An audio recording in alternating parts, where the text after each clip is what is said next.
Moi, je suis la 4e génération, donc de mineurs, qui ont travaillé dans le même gisement à Vierte, le gisement de Houet.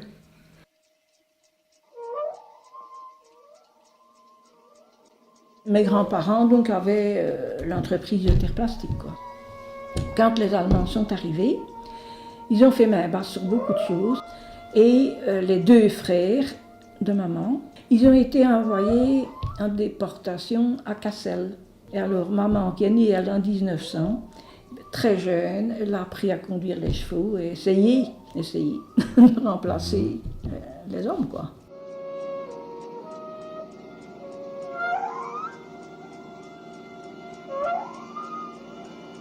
Vu que j'étais bûcheron avec mon papa et que pendant l'hiver, nous ne savions pas travailler, on s'est décidé, premièrement, d'aller quelques mois à l'usine réfractaire en Andine, et puis de ça, comme j'entendais toujours parler de fosse et d'erle et tout ça, on s'est dit, ben, là, on sera peut-être à l'abri.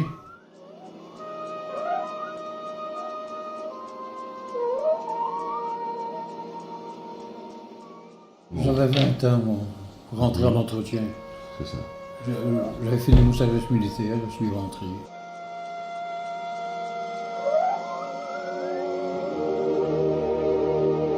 Il y avait l'odeur, l'atmosphère, il y avait un peu de tout là. La première fois que j'ai mis mon pied sur le crochet pour descendre, quand je suis arrivé dans le fond, j'ai dit aux ouvriers, remonte-moi. Parce que, de fait, de sentir le goût de la mine, la paille, tout ça, qui ne sent pas bon, hein, parce que c'est renfermé. J'ai attrapé le va-vite, là, quand je suis remonté. C'était amusant pour moi, j'étais une gamine. En 1940, j'avais 11 ans, et fin de vacances, j'avais demandé à mon père, est-ce qu'il y a des pots de tinte? Est-ce que je peux descendre? Et moi, ben, vous avez déjà été, oui. J'ai été gentil pendant les vacances, et alors, quand je suis descendu dans le puits, déjà de quelques mètres, le bac a commencé à tourner et tourner. J'étais presque sous quand je suis arrivé dans le fond. Alors mon père était dans le fond. Quand il m'a détaché, il dit « Là, on a un peu. » Non! J'ai crié que non. Pourtant, je paniquais.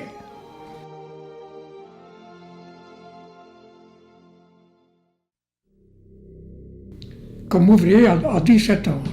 Là, c'était le herscheur.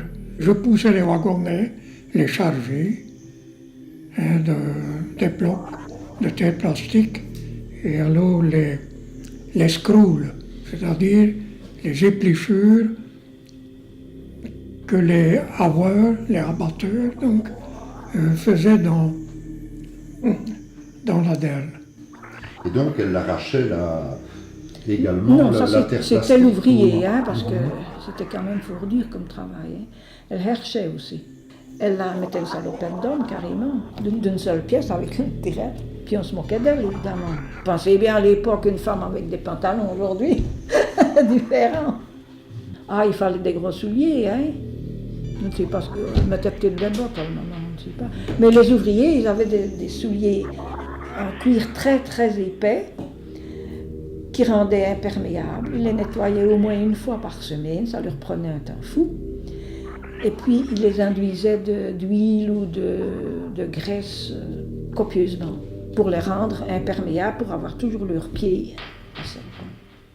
J'ai commencé à un train comme ça. Et alors, bon, ben, du fait que vous voyez travailler les ouvriers à la taille, tiens, ça m'irait très bien aussi d'aller à la taille. Et c'est ainsi que, bon, ben, j'ai été à la taille. De fil en aiguille. Oui, voilà, et puis de devenir chef de fosse. Hein. On s'affranchit et au fur et à mesure, ben, on aspire de descente. Et la pédagogie des vieux mineurs, c'était non pas de dire, c'était des secrets pour eux, mais c'était de te faire découvrir par observation.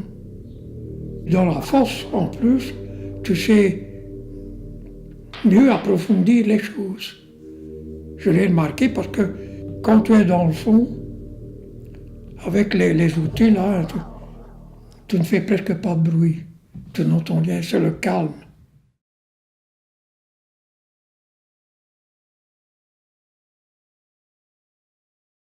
En 1939, un abatteur gagnait 39 francs 40 par jour. On avait le temps de respirer et alors on avait le temps pour les repas de prendre une demi-heure. Et de temps en temps, ils avaient le temps de s'arrêter 5 minutes. Donc c'était bénéfique pour eux. Ce sont les Allemands qui ont changé les structures d'extraction, c'est-à-dire qu'on était payé à la tonne. On avait une journée de base. Oui. Et il fallait au moins remonter 8 tonnes de derle pour pouvoir avoir un surplus de la journée de base, qui était enlevé de 8 tonnes, si vous voulez. Donc, il fallait, je ne sais pas combien, moi, allez, je vais dire, on avait 200 et des francs la tonne. Hein? 8 tonnes, ça fait 600 francs. Il fallait peut-être 1200-1300 francs pour payer donc, la journée de base. Et le surplus, ben, c'était des primes. Donc, à ce moment-là, le rendement était beaucoup supérieur par rapport à la journée, quoi. Ça te ramenait 8 heures. Ouais. Jusqu'à 4 heures. Et on travaillait encore le samedi. Hein. Et finalement, on n'a plus travaillé que la moitié du samedi, hein, jusqu'à midi. Et puis, le samedi est tombé. Il faut qu'on mangeait. Dans le fond? Dans le fond, oui. Parce que le maniement de remonter 3 hommes, autant remonter du fait qu'on était à la tonne, autant remonter 3 bacs de derle, environ 250 kilos chaque bac, ça fait 750 kilos. Si on remonte 3 hommes, il n'y a rien. À la paye. Mon père m'a dit, lui, il extrayait 7 tonnes sur 8 heures. Et moi, sur 7 heures, j'extrayais 10 tonnes. Ça a changé que tous les mineurs que j'ai connus, donc de mon âge, au bout de 15-20 ans de force, ils avaient mal au dos. Ce qui tue le plus l'homme, c'est le travail, plus ou moins dans les mêmes positions et en permanence, sans arrêt. Ça, c'est ce qui tue vraiment l'homme. Puis quand il a commencé, tout était manuel. Il coupait la derle avec des grattoirs. Sur la fin, vers les années 1965, 60-65, on est venu avec des pelles mécaniques et un compresseur. Il y avait un bruit infernal. Seulement, on ne mettait plus qu'un homme à la taille avec une pelle mécanique. Et c'était sans arrêt. Donc, ça tuait encore davantage l'ouvrier, quoi. Seulement, le tonnage était plus favorisé, quoi. Oui, mais seulement quand on avait les compresseurs, on vous diminuait du prix de la tonne, puisqu'on en faisait plus. Ça fait que... Ah oui, c'était pas facile. C'était pas facile.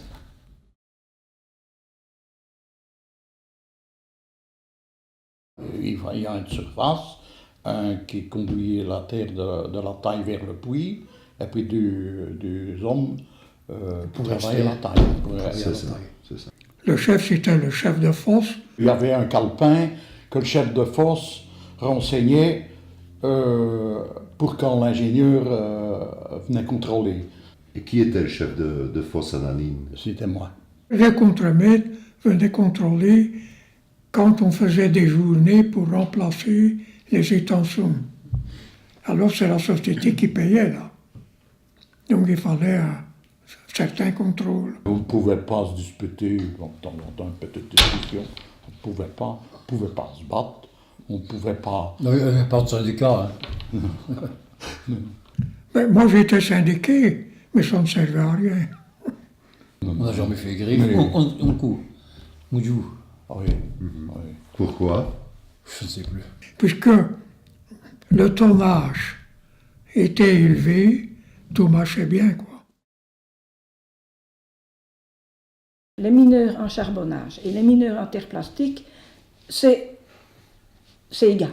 Question danger, ils n'étaient pas à l'abri d'un coup de grisou, d'un coup d'eau, ni un ni l'autre. Parce qu'il y avait toujours la grosse mare, évidemment, puisque ce sont des terres imperméables.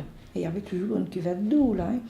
Alors, si ça appuyait trop fort contre les parois, ça risquait de... Hein. Tout, on avait extrait la terre. Oui, il y avait des affaissements de terrain. Alors ça, c'était rempli d'eau. Hein. Ce sont un peu les étangs qu'on retrouve encore. Ça, c'est Voilà, rempli d'eau, hein. voilà. Ouais, ouais. Et alors, j'avais demandé donc pour avoir une pompe. Et ça a entraîné, mais que finalement, j'avais constaté qu'il y avait des poussées à la taille qui étaient anormales. Ça fait, j'ai dit à mes ouvriers, j'ai dit, je ne descends plus. Et finalement, on est venu avec une pompe. Ouais, j'ai été vidé. Ouais. J'avais été le dimanche. Je faisais tourner Ouais. jour et nuit. Hein. Ouais. Et même le week-end. Et quand ils sont arrivés le lundi matin, il n'y avait plus d'eau dans la mer.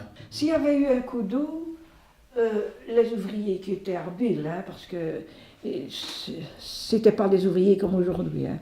Mais il suffisait de se laisser, enfin, il suffisait entre guillemets, hein, de se laisser porter un petit peu par l'eau, d'abord arriver à l'entrée du puits, et puis alors ils savaient grimper Il y avec avait l'eau. une échelle ou... Non. Je ne pense pas, non. Mais ils savaient grimper au bois et tout ce qui maintenait l'armature du puits, quoi. Ça, j'ai entendu dire, hein, mais... Il y a eu 2-3 explosions de grisou, mais moi j'ai rien connu de tout ça, quoi. C'est du gaz. Et le gaz, donc dans la mine, il vient vers la surface. Il passe donc dans le puits et il vient vers la surface. Et c'est à ce moment-là que si vous descendez avec une lampe à carbure, la flamme manque d'oxygène. Ça j'ai connu. Hein. D'ailleurs, c'était pas difficile à voir. Quand on remontait donc à 4 heures, on avait son nez tout noir. Hein. Ce qui m'effrayait au départ, moi, le plus, c'est les bolilles. C'est tout ce qui vient du dessus, de la surface, et qui dégringole dans toutes les fissures du gisement. Quand il y a une pression donc, dans la galerie, on entendait des petits morceaux tomber à travers les boisements, les cadres.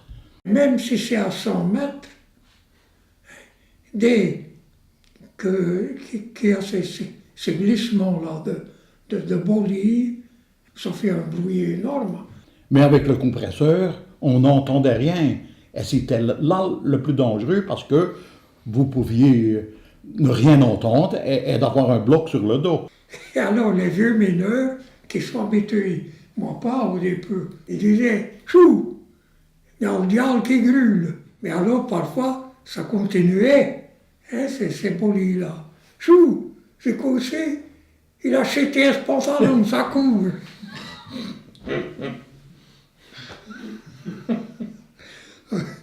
Oh là là, il avait de l'humour, là, ces mineurs-là.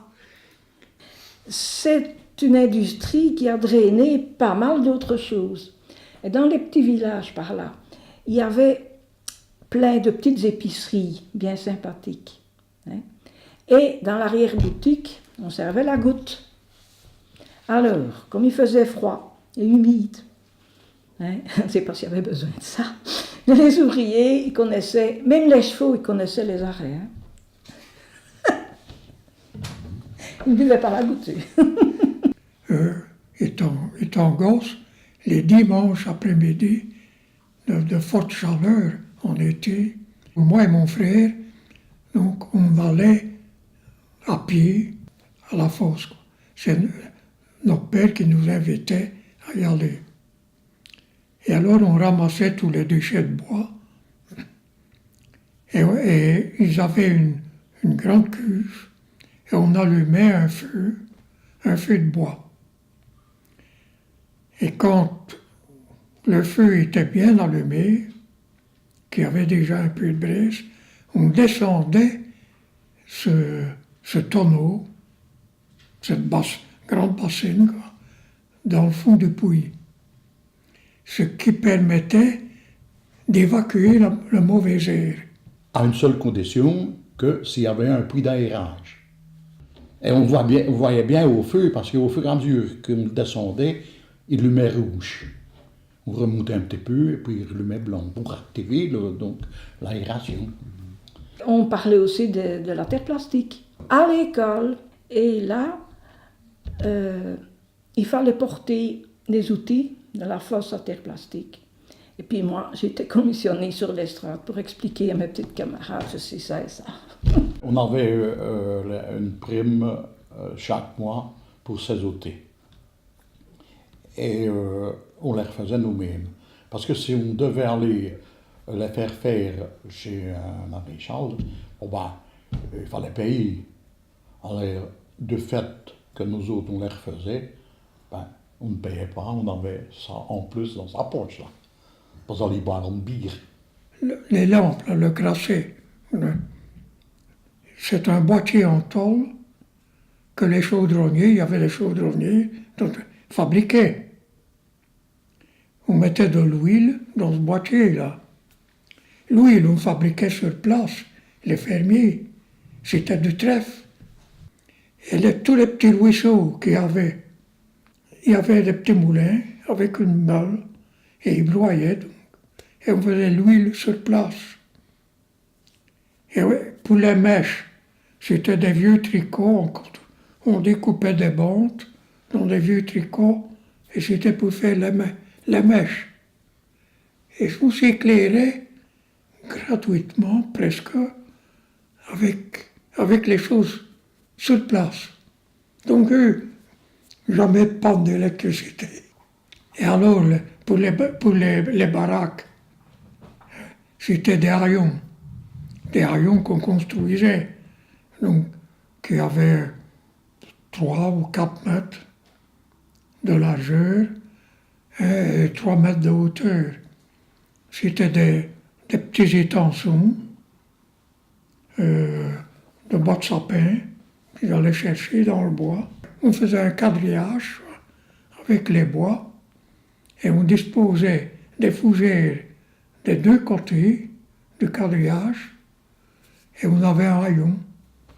Et pour les baraques, ils ligaturaient les haillons un à côté de l'autre et un sur l'autre. L'été, c'était frais, c'était pratique, et l'hiver, c'était chaud. Quand on avait fait un puits ici, qu'on n'y travaillait plus, qu'on en faisait 100 mètres plus loin, donc à travers le gisement, on enlevait les panneaux et on transportait les panneaux sur place, sur l'autre puits.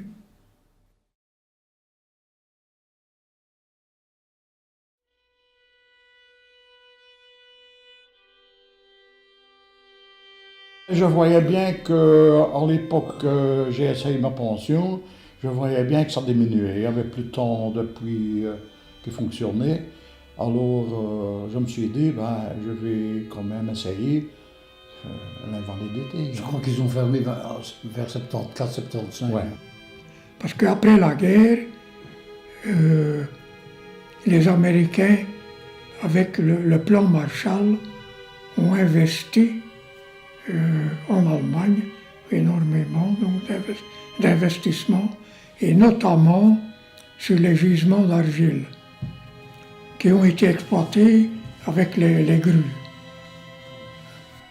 Savez-vous bien qu'en Allemagne, ils amenaient de la terre la même qualité, enfin je dis même la même qualité, peut-être à peu près la même, mais qui revenait au prix à la frontière, le même prix qu'on donnait aux ouvriers pour l'exploiter.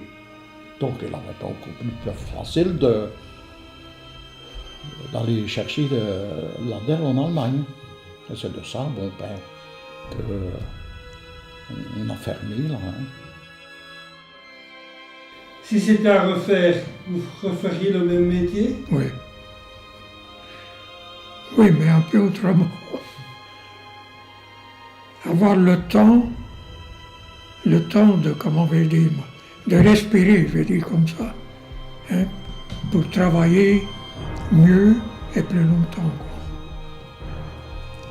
Et moins de tommage. Finalement, avoir été d'Erleux pour vous, qu'est-ce que vous en gardez? Oh, c'est un honneur. Hein. C'est un honneur. Et tes petits-enfants te posent des questions sur ton métier? Ah bon, jamais. Non, ça ne les intéresse pas.